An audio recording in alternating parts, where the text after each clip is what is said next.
kabutot, dito pa tayo sa sa BGC traffic. Kukunin natin yung ticket na kay Giselle, anak ni Madam. Tutubusin natin sa ano tawag yan, City Hall ng Manila.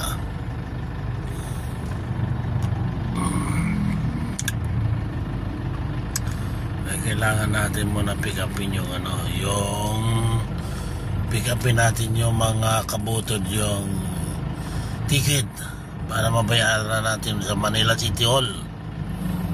Nalaglag pa yung cellphone natin, mga kabutod. Ano ba yan? Yan, ganyan lang ang buhay, araw-araw nasa lansangan lagi tayo. Kailangan natin maghanap buhay. Kung tatamad-tamad tayo, wala tayong mapapakain sa pamilya natin.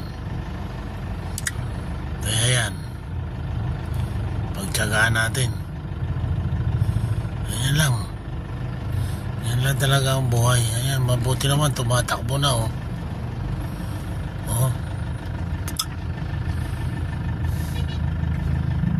Maba ito, Dito na tayo ngayon sa malapit na tayo sa St. Luke BGC.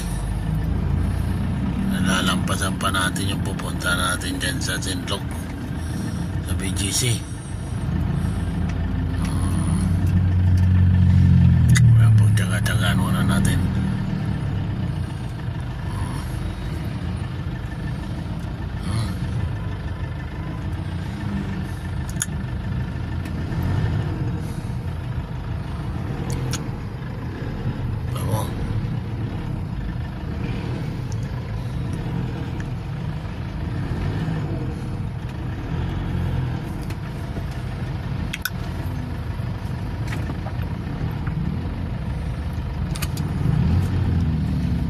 Mga rider na traffic din.